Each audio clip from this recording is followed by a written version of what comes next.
नमस्कार, कैसे हैं आप? फिक्र आपकी में एक बार फिर से आपका स्वागत है। मैं हूं आपके साथ निशांत चतुर्वेदी। शुरुआत करते हैं आपकी फिक्र की बड़ी बड़ी खबरों के साथ। देश की अर्थव्यवस्था अभी लॉकडाउन की गिरावट से बाहर निकलने की कोशिश में है और ऐसे में अगर लॉकडाउन दोबारा लगाना पड़ जाए तो इकोनॉमी कितनी गिरेगी, अंदाजा लगाना मुश्किल नहीं है। आज हम आपको बताएंगे कि यह डर कितना बड़ा होता जा रहा है। इसके अलावा बात करेंगे तेल की आसमान छूती कीमतों की। पेट्रोलियम से मिलने वाला टैक्स हर सरकार को प्रिय रहा है और इस बार भी वही दिख रहा है। आज आपको बताएंगे कि किन राज्यों ने तेल की कीमतें घटाने में पहल की और कौन जानबूझकर आंखें मूंद कर बैठा हुआ है।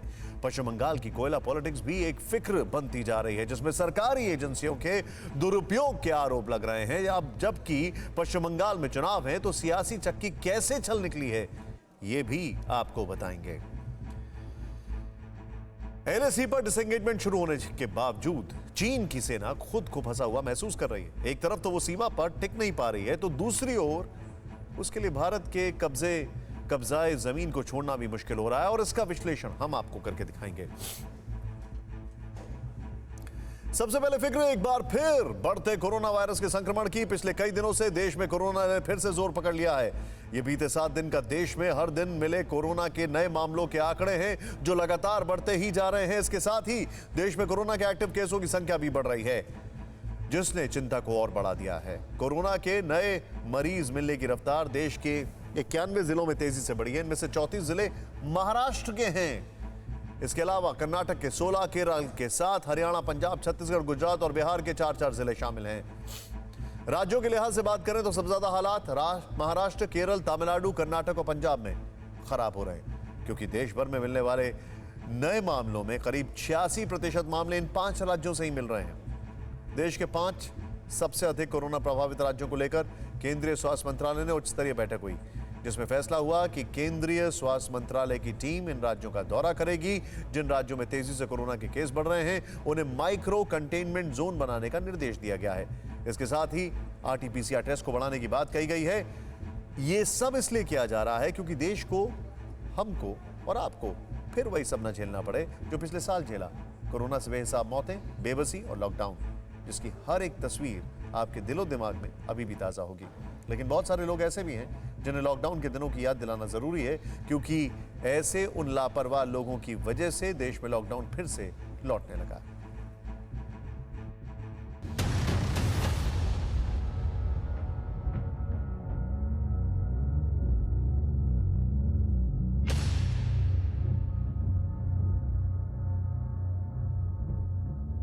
ये वो भीड़ है, ऐसे लोगों का हुजूम है जो मानने लगा है कि कोरोना अब उनका कुछ नहीं बिगाड़ पाएगा, तो फिर सोशल डिस्टेंसिंग और मास्क की क्या जरूरत।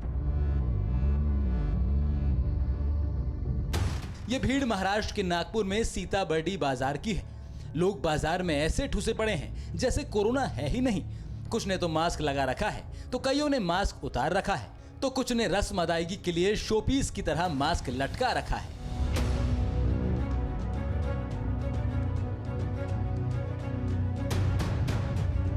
कोरोना को हल्के में लेकर भारी भूल करने वाले ऐसे लोगों को लॉकडाउन के दिनों की याद दिलाना जरूरी है, क्योंकि ऐसे लापरवाह लोगों की वजह से ही देश में लॉकडाउन फिर से लौटने लगा है। वो लॉकडाउन जिसकी चोट से अर्थव्यवस्था अभी तक उबर नहीं पाई।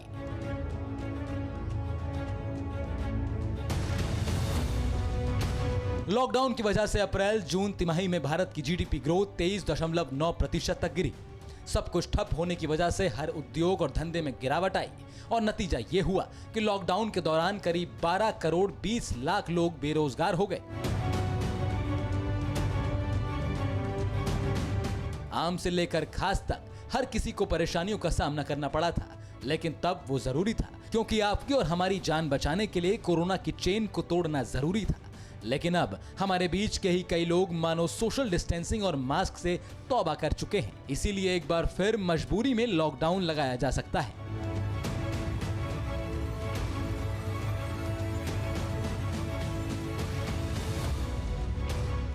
और ये चिंता बढ़ा दी है देश के 5 राज्यों महाराष्ट्र, केरल, पंजाब, मध्य प्रदेश और छत्तीसगढ़ ने। स्वास्थ्य मंत्रालय की ओर से जारी सुबह 8 बजे तक के आंकड़ों के मुताबिक इन 5 राज्यों में 24 घंटे के दौरान जितने नए केस सामने आए वो देश भर में एक दिन में सामने आए मामलों का 86% से ज्यादा है। सबसे ज्यादा तेजी से महाराष्ट्र में हालात खराब होते जा रहे हैं, जहां कोरोना संक्रमण के डेली केस की संख्या 7,000 के आंकड़े के करीब पहुंच गई है। बीते 7 दिन में यहां 37,000 से भी ज्यादा मामले सामने आ चुके हैं और 250 से ज्यादा लोगों की मौत हो चुकी है। लगातार बिगड़े हालात की वजह से महाराष्ट्र में फिर से लॉकडाउन की शुरुआत हो गई है। अमरावती में आज रात 8 बजे से 1 मार्च सुबह 8 बजे तक 1 हफ्ते का लॉकडाउन लगा दिया गया है।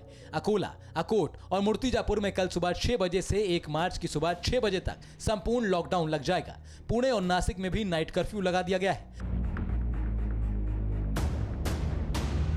कोरोना के तेजी से बढ़ते मामलों के बाद महाराष्ट्र सरकार ने सारे राजनीतिक और धार्मिक कार्यक्रमों पर पाबंदी लगाने का ऐलान किया है। हालात मुंबई में भी बहुत अच्छे नहीं हैं। मुंबई में कोरोना के डेली केस का आंकड़ा 84 दिन बाद 1,000 के करीब पहुंच गया है। बीते 7 दिनों में यहां 4,352 नए कोरोना के मामले सामने आ चुके हैं। तेजी से बढ़ते मामलों को देखते हुए 1,355 इमारतों को सील किया गया।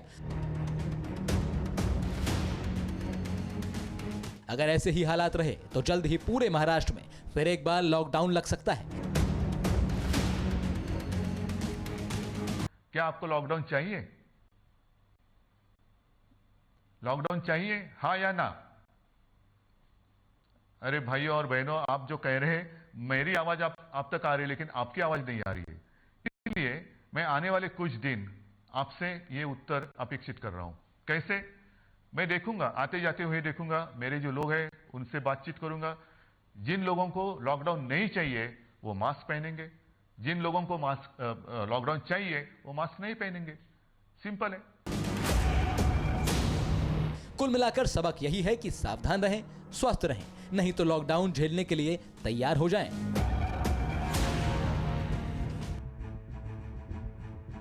लापरवाही की वजह से कोरोना को फिर से मजबूत होने का मौका देने वाले लोगों को सोचना चाहिए कि कोरोना से जारी इस जंग में वो कितने खुशकिस्मत रहे हैं। सरकार की कोशिशों और लोगों के संयम और सावधानी बरतने का नतीजा रहा है कि कोरोना की चेन टूटने लगी और देश लॉकडाउन से बाहर आ गया।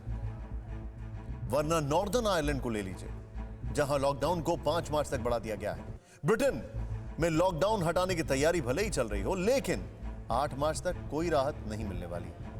फ्रांस के भी कई इलाकों में बार बार लॉकडाउन लगाने की नौबत आ रही है। फ्रांस में तटीय इलाकों में अगले 2 वीकेंड तक लॉकडाउन लगाया जाएगा। स्कॉटलैंड में इस महीने लॉकडाउन जारी रहेगा, उसके बाद फैसला लिया जाएगा। ग्रीस में भी 1 मार्च तक के लिए कई इलाकों में लॉकडाउन को बढ़ा दिया गया है। कनाडा के टोरंटो में भी 8 मार्च तक लॉकडाउन को बढ़ा दिया गया है। इसीलिए हम एक बार फिर आपसे अपील करते हैं कि अगर आप भी चाहते हैं कि देश फिर से लॉकडाउन जैसे हालात ना झेले, तो वो सारी सावधानियां बरतते रहिए जो पिछले 1 साल से बरतते आ रहे हैं। कोरोना पर विजय के लिए वो तप जारी रखिए जो पिछले 1 साल से पूरा हिंदुस्तान कर रहा है। जरा सी भी लापरवाही ना बरतें, नहीं तो कोरोना से बचने के उपायों को लेकर और ना ही वैक्सीनेशन को लेकर, क्योंकि अगले महीने से देश में 50 साल से ज्यादा उम्र के लोगों का वैक्सीनेशन शुरू हो सकता है और उसके लिए जल्द ही कोविन 2.0 ऐप वर्जन लॉन्च किया जा सकता है। आखिर ये मौजूदा कोविन प्लेटफॉर्म से किस तरह अलग होगा और इसके जरिए कैसे वैक्सीनेशन होगा, देखें ये रिपोर्ट।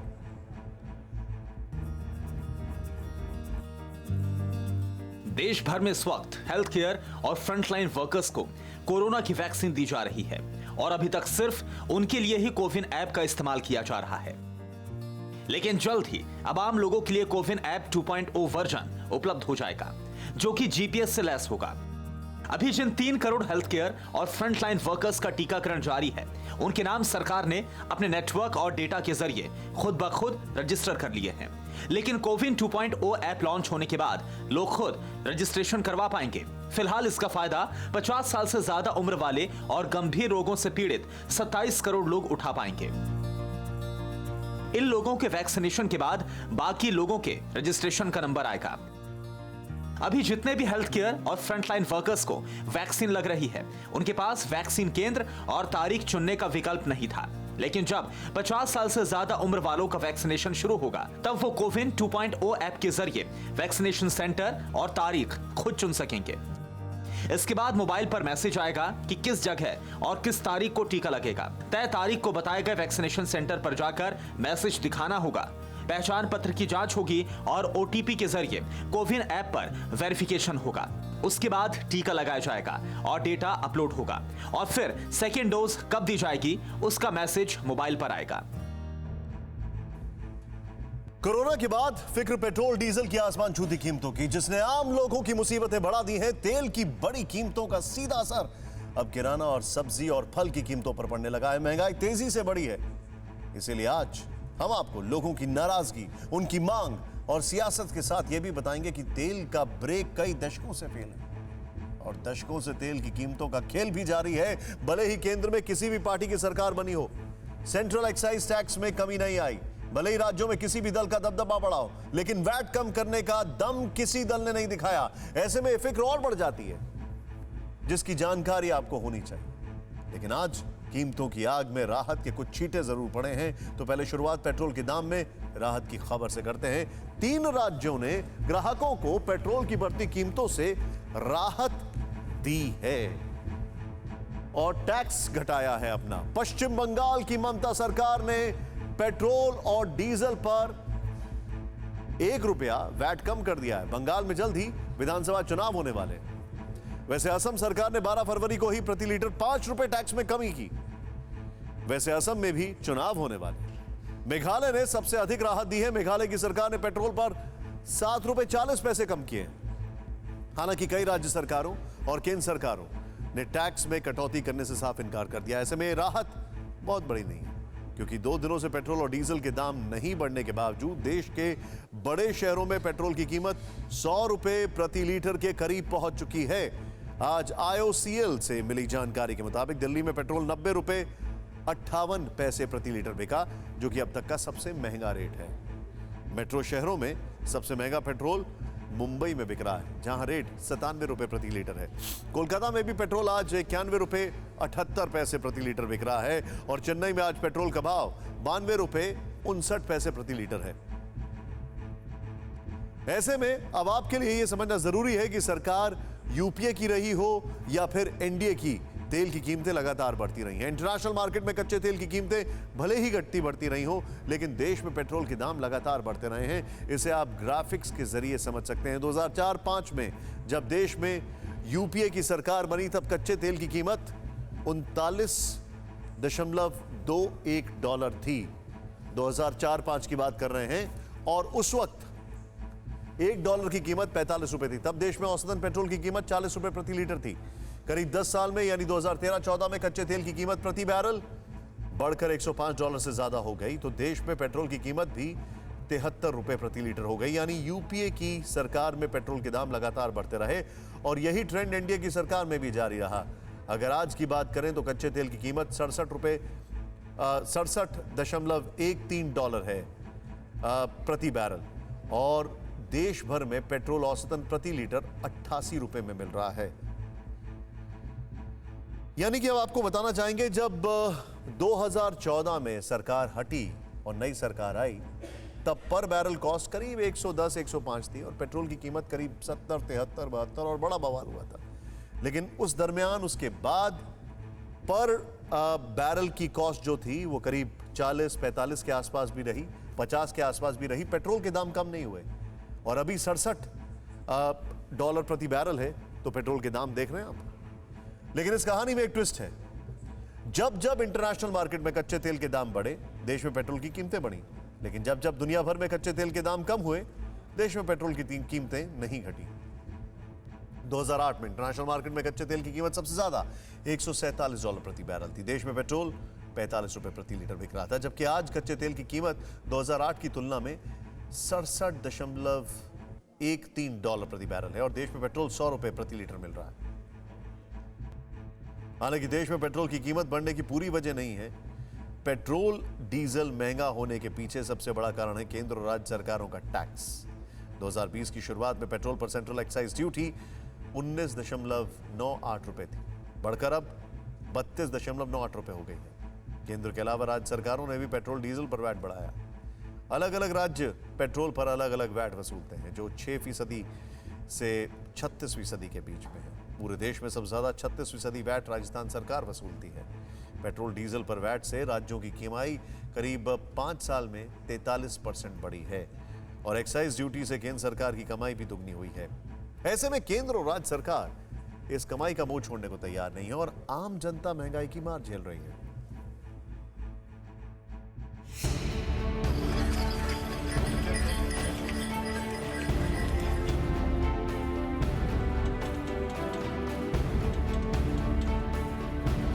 पेट्रोल की बेलगाम बढ़ती कीमत पर विरोध का यह तरीका आपको रुलाएगा भी और हंसाएगा भी। पेट्रोल भरवाने का यह अलग अंदाज लोगों को सोशल मीडिया पर लोटपोट कर रहा है।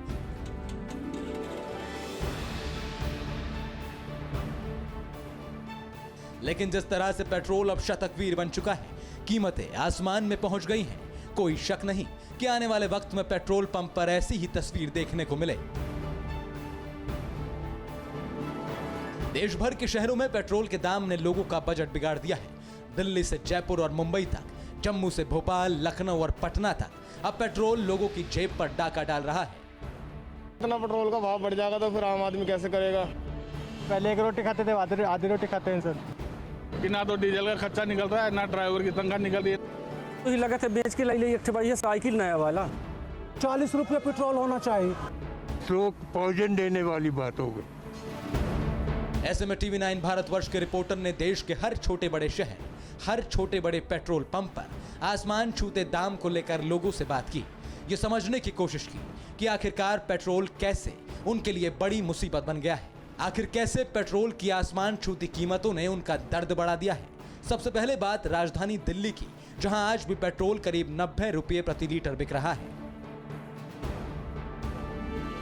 पहले से ही लगातार महंगाई की मार झेल रहे लोगों पर अब पेट्रोल और डीजल ने भी सितम ढाना शुरू कर दिया है। मेरे साथ में यहाँ पर एक वाहन चालक है। कितना फर्क पड़ गया आपके बजट पे? बहुत ज्यादा हमारी पॉकेट पर इसमें प्रेशर पड़ रहा है इस समय। इतना पेट्रोल का भाव बढ़ जाएगा तो फिर आम आदमी कैसे करेगा? काम उतना ही होता है लेकिन कमाई उतनी अब नहीं हो रही है।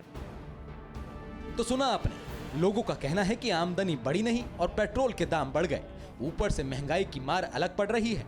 अब लोगों की मांग है कि पेट्रोल और डीजल के दामों में कमी की जानी चाहिए। तेल दिन पर दिन इतना महंगा होता जा रहा है कि अपने अब जेब से बाहर है। जहाँ पर 70% जनता रूरल पॉपुलेशन है, वहाँ पर पेट्रोल की कीमत अगर बढ़ेगी तो आम आदमी के लिए सबसे ज़्यादा नुकसान वाली बात है। ये ज़्यादा फर्क पड़ा है उससे, क्योंकि ये तो है ना स्लो पॉइजन देने वाली बात हो गई। हालांकि बढ़ी हुई कीमतों का सीधा असर भी साफ दिख रहा है। पेट्रोल पंप पर गाड़ियों की संख्या पर असर पड़ा है। पहले नोएडा और गाजियाबाद से लोग पेट्रोल भराने दिल्ली पहुंचते थे। अब नौबत यह है कि दिल्ली के बॉर्डर इलाके में रहने वाले लोग खुद उत्तर प्रदेश में पेट्रोल भरवाने लगे हैं, क्योंकि यूपी में पेट्रोल दिल्ली से 1 रुपये 66 पैसे सस्ता है।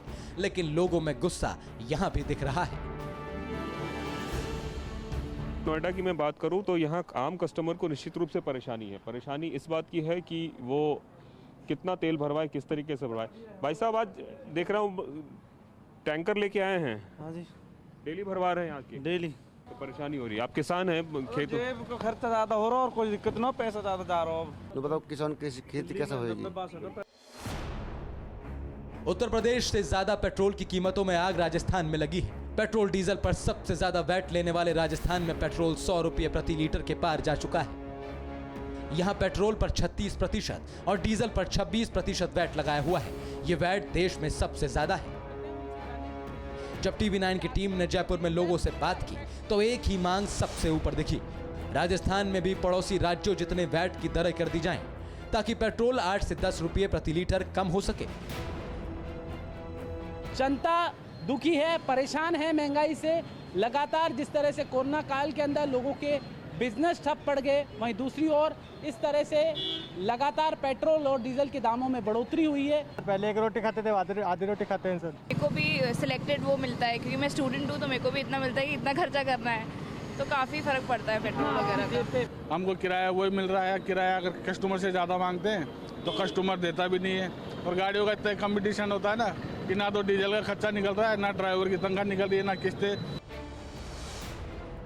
इस महंगाई पर जयपुर की जनता की अपनी दलीलें हैं, राज्य सरकार की अपनी और पेट्रोलियम कंपनियों की अपनी दलीलें। लेकिन महंगाई की चक्की में पिस रही है जनता। ऐसा ही हाल मध्य प्रदेश का है, जहां जनता पेट्रोल के दाम से बेहाल है। अरे हम तो ही लगा थे बेच के ले एक भाई साइकिल नया वाला, साइकिल में चली रही। पैसा जितना कमाऊंगा पेट्रोल में घुस जाएगा तो बचेगा क्या मेरे घर पे एक पैसा नहीं बच के जा पाता है। 40 रुपये पेट्रोल होना चाहिए। पेट्रोल के दाम ने सीधे सीधे महंगाई भी बढ़ा दी है। ट्रांसपोर्ट की दर में 20 से 30% तक बढ़ोतरी हुई है। किराना, सब्जी और फल की कीमतें आसमान छूने लगी हैं। महंगाई की मार से लोग खरीदारी से कतरा रहे हैं तो दुकानदार ग्राहकों के इंतजार में पल के बिछाए बैठे हैं। कुछ ही दिनों में डीजल और पेट्रोल के दाम में आई तेजी ने बाजार की तस्वीर ही बदल कर रख दी।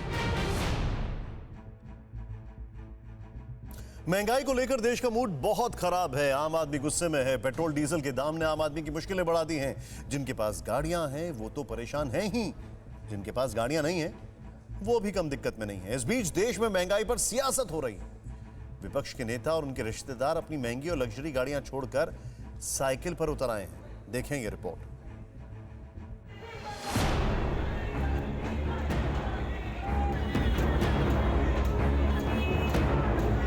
तेल की धार ने महंगाई के मीटर की मार बढ़ा दी और सियासत का कांटा भी पूरी तरह अटका दिया। अब विपक्षी दलों के नेता सड़कों पर उतरकर सरकार के खिलाफ नारे लगा रहे हैं। केंद्र में कांग्रेस की सरकार थी तो लगातार रोजाना भारतीय जनता पार्टी के जो सत्ताधारी दल के लोग रोज साइकिल से स्मृति ईरानी गैस सिलेंडर उठाती रहीं। आज बेहताशा वृद्धि हो रही है। 2 गुना 4 गुना बढ़ गए हैं कांग्रेस शासन में और आज के शासन में। हालात ऐसे बन गए हैं कि पेट्रोल डीजल पर राजनीतिक पार्टियों की सरकार से तकरार बढ़ गई है और वार प्रहार भी अब बढ़ गया है। सरकार सबक ले। सरकार ने अपने चुनावी वादे में जो प्रदेश की जनता से नारा दिया था, वादा किया था, बहुत हुई महंगाई की मार, उसे पूरा करे। सरकार पूरी तरह महंगाई पर नियंत्रण करे। 2 दिन से तेल की कीमतें ना बढ़ाकर सरकार ने जनता के गुस्से को ठंडा करने की कोशिश जरूर की है, लेकिन पेट्रोल डीजल के दामों में लगी आग इतनी बड़ी हो गई है कि केंद्र सरकार के तमाम दावे लपटों की लपेट में आ गए हैं। अब विपक्ष को सरकार पर हल्ला बोलने का मौका मिल गया, खासतौर से सोनिया गांधी के दामाद रॉबर्ट वाड्रा को, जो आज महंगाई के बहाने साइकिल की सवारी करते नजर आए और सरकार को घेरते भी। ये ऑपोजिशन पार्टी नहीं, ये लोग, देश के लोग बोल रहे हैं। क्या यही अच्छे दिनों के लिए हमने इनको आगे लाए हैं? जो मिनिस्टर जहां बैठते हैं वो अपने साइकिल पे आकर देखें कि कितनी मुश्किलें होती हैं हमें अपने मुकाम पहुंचने के लिए, तब वो कहेंगे कि हम गलत कर रहे हैं और हमें टैक्सेस को रिड्यूस करना चाहिए। हालांकि जनता से सहानुभूति जताने के लिए सोनिया गांधी भी सामने आई। पेट्रोल डीजल की कीमतों पर प्रधानमंत्री को चिट्ठी लिखकर नसीहत दी। चिट्ठी में उन्होंने लिखा, प्रधानमंत्री जी, मैं ये पत्र आपको आसमान छूती तेल और रसोई गैस की कीमतों पर हर नागरिक को हो रही पीड़ा से अवगत कराने के लिए लिख रही हूँ। ईंधन के दाम इस समय ऐतिहासिक रूप से ऊंचाई पर है, जो पूरी तरह अव्यावहारिक है। ये तथ्य है कि देश के कई हिस्सों में पेट्रोल के दाम 100 रुपये प्रति लीटर को भी पार कर गए हैं। डीजल के निरंतर बढ़ते दामों ने करोड़ों किसानों की परेशानियों को और अधिक बढ़ा दिया है। पेट्रोल की कीमत पर सोनिया गांधी ने पीएम मोदी को चिट्ठी लिखी तो रॉबर्ट वाड्रा ने अपना विरोध जताने के लिए साइकिल को सहारा बनाया।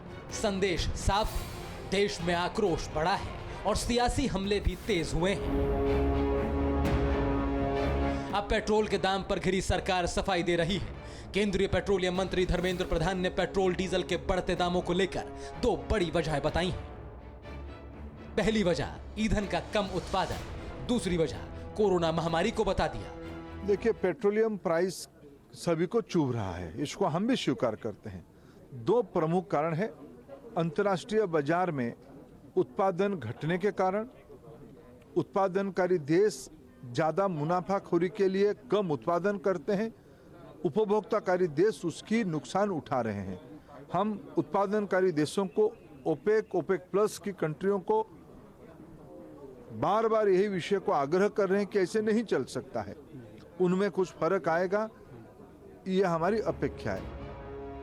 ये सच है कि फिलहाल पेट्रोल के बढ़ते दाम में तेल का इंटरनेशनल खेल भी शामिल है। खाड़ी देशों में कच्चे तेल की कीमत $67 प्रति बैरल हो गई है और ओपेक देशों ने तेल सप्लाई सीमित करके कच्चे तेल के दाम बेवजह बढ़ा रखे हैं। खबर है कि इससे निपटने के लिए भारत की नजर अब ईरान और वेनेजुएला जैसे देशों पर है, जिससे सस्ता ईंधन दोबारा आयात करने की योजनाएं बनाई जा रही हैं। इस संकट से निपटने के लिए कूटनीतिक प्रयास भी किए जा रहे हैं।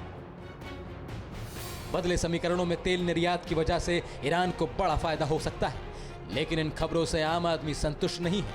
उनके लिए तत्काल कीमत कम करना ही एक विकल्प है। जिसे सेंट्रल एक्साइज ड्यूटी या वैट घटाकर ही किया जा सकता है। देखिए भाई, किसके लिए क्या बोले समझ में नहीं आता, क्योंकि 2018 में मई 28 को धर्मेंद्र प्रधान जी ने एक स्टेटमेंट दिया था और उन्होंने कहा था कि हम चाहते हैं एक होलिस्टिक स्ट्रैटेजी जिससे कि लॉन्ग टर्म बेसिस पे पेट्रोल डीजल के दाम कम हो जाएं। और उस वक्त दिल्ली में पेट्रोल था 78 रुपए का, और आज जानते हैं आप कितना है? अभी हमने थोड़ी देर पहले बताया आपको। लेकिन बात विपक्ष की जाए, कुछ लोग साइकिल पर थे। विपक्ष भी खुलकर पेट्रोल के बढ़ते दामों का विरोध शायद नहीं कर पा रहा है, क्योंकि अलग अलग राज्यों में विपक्ष की कुछ सरकारें भी हैं। क्या वहां पर अपने हिस्से का टैक्स कम कर सकते हैं ये? खैर, बंगाल ने शगुन का 1 रुपया कम किया है। बात बंगाल की करते हैं, जहां इन दिनों जबरदस्त राजनीतिक हलचल है। महीने भर में तीसरी बार पश्चिम बंगाल पहुंचे प्रधानमंत्री नरेंद्र मोदी ने आज कहा कि केंद्र सरकार तो विकास के लिए पैसे देती है, लेकिन बंगाल सरकार उस पैसे को दबाकर बैठ जाती है। मेट्रो सर्विस के विस्तार के अलावा कई दूसरी विकास परियोजनाओं को हरी झंडी दिखाने से पहले मोदी जी ने कहा कि बंगाल अब परिवर्तन का मन बना चुका है। हुगली की रैली में प्रधानमंत्री मोदी ने कहा कि लोकगीत में कलकत्ता को महत्व देने की रीति अब बदल गई है, क्योंकि अब ना तो कोलकाता पहले जैसा रहा और ना ही बंगाल।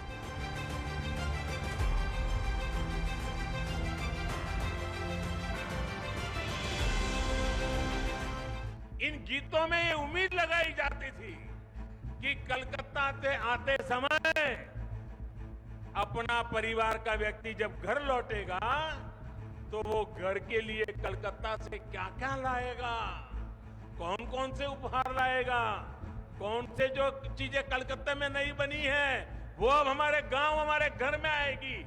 ऐसे गीत बंगाल के बाहर उड़ीसा हो, बिहार हो, आंध्र तेलंगाना तक, इधर आसाम, नॉर्थ ईस्ट लोग घर में गाते थे। ये कलकत्ता की कीर्ति थी उस जमाने में। अब ये सब बदल गया।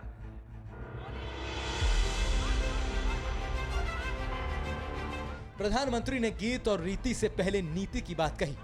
बोले, केंद्र की नीति तो अच्छी है, लेकिन बंगाल में जो सरकार बैठी है उसकी नीयत खराब है।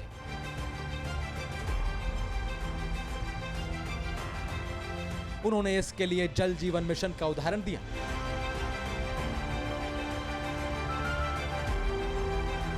भारत सरकार ने, दिल्ली सरकार ने 1700 करोड़ रुपए से ज्यादा 1700 करोड़ रुपए से ज्यादा रकम ये टीएमसी सरकार को दी, लेकिन इसमें से सिर्फ 609 करोड़ रुपए ही यहां की सरकार ने खर्च किया है। बाकी 1100 करोड़ रुपया यहां की सरकार दबा करके बैठ गई है।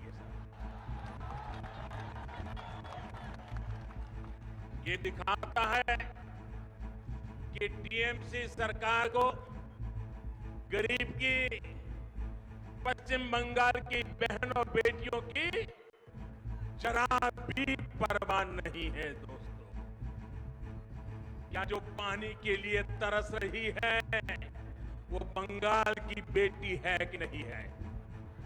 वो बंगाल की बेटी है कि नहीं है? बंगाल की बेटी को पानी मिलना चाहिए कि नहीं मिलना चाहिए? प्रधानमंत्री ने पश्चिम बंगाल के संदर्भ में जो मुद्दा उठाया, हमने उस पर रिसर्च किया तो पता चला कि भूमिगत जल में आर्सेनिक की मौजूदगी के मामले में पश्चिम बंगाल पूरे देश में सबसे ऊपर है। इसके बावजूद देश के ग्रामीण इलाकों में बिना साफ पानी के रहने वाले हर 5 लोगों में से एक पश्चिम बंगाल का ही है। केंद्र सरकार के आंकड़ों के मुताबिक देश के जिन 4 करोड़ 11 लाख लोगों को अब भी पीने का साफ पानी नहीं मिलता, उनमें से 78 लाख पश्चिम बंगाल में ही हैं। राज्य के 83 ब्लॉक में भूमिगत पानी में आर्सेनिक है, जबकि 43 ब्लॉक में फ्लोराइड की मात्रा तय सीमा से ज्यादा है। इतना ही नहीं, पश्चिम बंगाल के शहरी इलाकों में भी सिर्फ 56% परिवारों को ही पीने का साफ पानी मिलता है, जो कि राष्ट्रीय औसत 17.6% से बहुत नीचे है।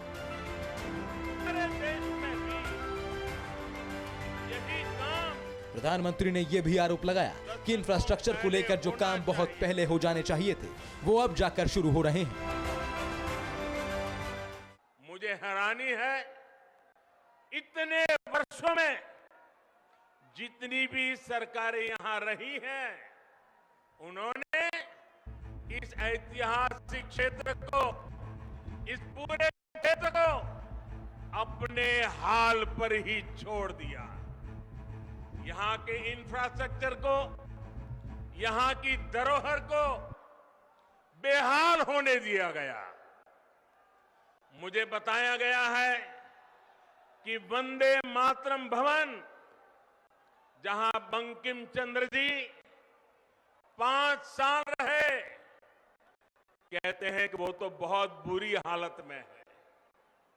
ये वो भवन है जहां उन्होंने वंदे मातरम की रचना को लेकर मंथन किया।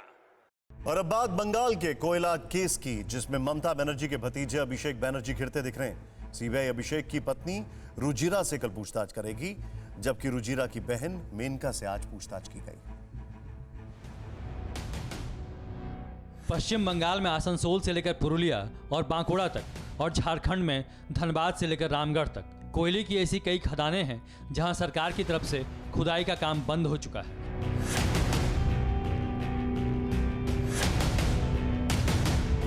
लेकिन इन्हीं खदानों में कोयला माफिया अवैध तरीके से खनन करते हैं।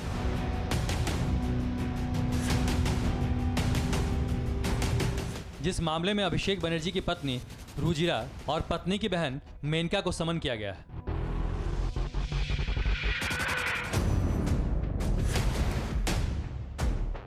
उसकी शुरुआत नवंबर 2020 में हुई। तब सीबीआई ने ईसीएल यानी ईस्टर्न कोलफील्ड्स लिमिटेड के कई अफसरों और कर्मचारियों के अलावा रेलवे और सीआईएसएफ के अधिकारियों के खिलाफ केस दर्ज किया था।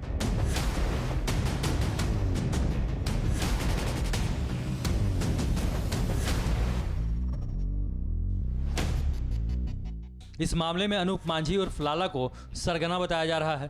इसके अलावा ईसीएल के महाप्रबंधक अमित कुमार धर और जयेश चंद्र राय, ईसीएल के चीफ सिक्योरिटी इंस्पेक्टर तन्मय दास और एरिया सिक्योरिटी इंस्पेक्टर धनंजय राय और सुरक्षा प्रभारी देवाशीष मुखर्जी को भी नामजद किया गया है।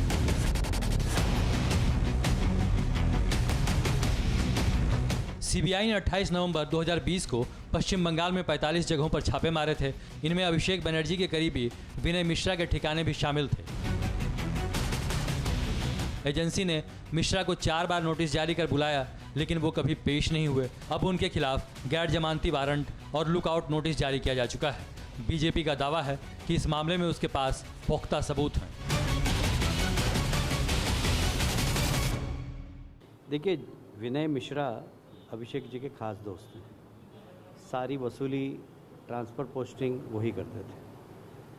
वो फरार हैं। मेरे पास तथ्य हैं कि अभिषेक जी, विनय मिश्रा जी एक साथ एक फ़्लाइट में विदेश गए, एक साथ होटल में रुके हैं। होटल में क्या क्या किया इस बारे में मैं कोई व्यक्तिगत जीवन में कोई प्रकाश नहीं डालना चाहता, पर मेरे पास पूरी जानकारी। कहाँ पर गए हैं ये? आप दुबई की बात कर रहे हैं? आप छोड़िए, बहुत सारे तथ्य हैं मेरे पास, पर मैं उसके बारे में कोई टिप्पणी नहीं। और फाइनेंशियल ट्रांजैक्शंस भी हैं कुछ इसमें? वो भी हुए हैं। उसकी भी जानकारी हमारे पास 6 महीने पहले आ गई थी और इन्हीं की पार्टी के लोगों ने दिया।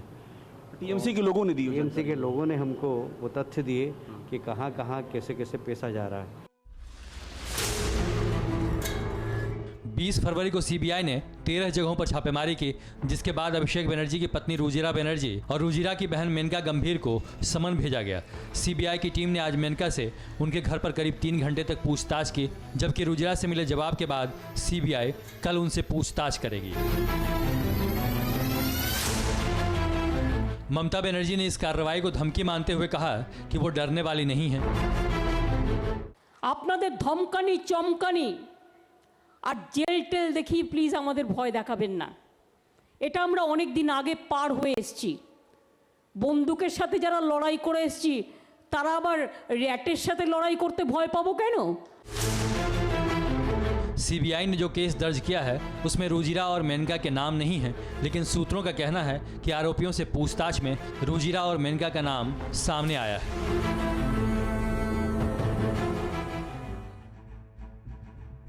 आखिर इस पूरे मामले से अभिषेक बनर्जी की पत्नी रुजिरा का क्या लेना देना है? सूत्रों की माने तो रुजिरा बनर्जी की company leaps and bounds management services LLP संदेह के घेरे में। इसके कुछ बैंकिंग ट्रांजैक्शंस पर सीबीआई को शक है, जिसके तार इस केस के आरोपियों से जुड़ रहे हैं। कहा जा रहा है कि रुजिरा से इसी सिलसिले में पूछताछ की जाएगी। वैसे एक आरोप यह भी लगता रहा है कि केंद्र और राज्य सरकारें सरकारी मशीनरी का गलत इस्तेमाल करती हैं, लेकिन ये आरोप हमेशा से लगते रहे हैं, चाहे सरकार किसी की भी हो। और अब देखते हैं खबरें पॉजिटिव। लद्दाख के जाने माने शिक्षा सुधारक और इंजीनियर सोनम वांगचुक ने भारतीय सेना के जवानों के लिए एक ऐसा टेंट बनाया है जिसमें हमेशा 15 से 20 डिग्री सेल्सियस तापमान रहेगा, भले ही बाहर -20 डिग्री सेल्सियस वाली ठंड क्यों ना हो। इस टेंट में हीटर लगा हुआ है जो सोलर एनर्जी से गर्म होगा। इसमें सोलर एनर्जी को स्टोर करने की क्षमता भी है। 30 किलोग्राम से भी कम वजन के एक टेंट में 10 जवान रह सकते हैं। बीमा रेगुलेटर IRDAI यानी भारतीय बीमा विकास प्राधिकरण के एक आदेश से अब हेल्थ बीमा पॉलिसी लेने वाले ग्राहकों को कोरोना का पूरा क्लेम मिलेगा। IRDAI ने कहा है कि जनरल इंश्योरेंस कंपनियां कोविड-19 के दावों को निपटाने में देरी न करें। अगर अस्पताल स्टैंडर्ड रेट्स का पालन नहीं कर रहे तो भी पॉलिसी धारकों को पूरा पेमेंट मिलना चाहिए। कोरोना महामारी के दौरान पॉलिसी धारकों की सबसे बड़ी चिंता बीमा कंपनियों का हॉस्पिटलाइजेशन के बिल का सही पेमेंट न करना रहा है। ऐसे में ये आदेश बहुत बड़ी राहत है। कोरोना काल में नौकरी के मोर्चे पर अच्छी खबर है। EPFO से दिसंबर 2020 में 12,54,000 नए मेंबर जुड़े हैं, जो दिसंबर 2019 के मुकाबले 24% ज़्यादा हैं। इससे पता चलता है कि अब देश में फिर से रोजगार बढ़ने लगा है। इससे पहले नवंबर 2020 में 10,11,000 नए मेंबर जुड़े थे। 2020-21 में अब तक कुल 57,83,000 नए मेंबर EPFO से जुड़े हैं। और अब देखते हैं जो है सो है।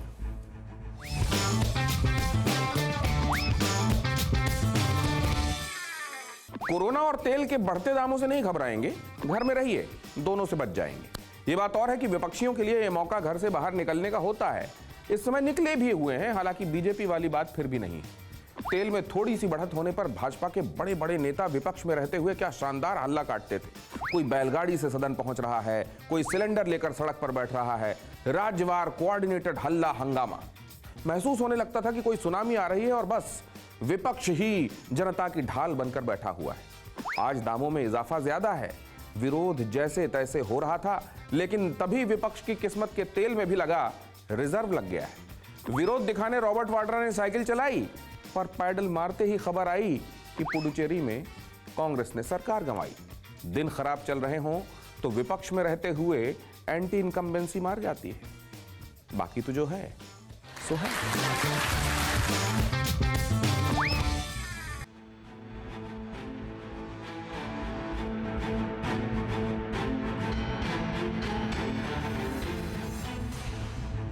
परवाह देश की, सोमवार से शुक्रवार रात 10 बजे TV9 भारतवर्ष पर।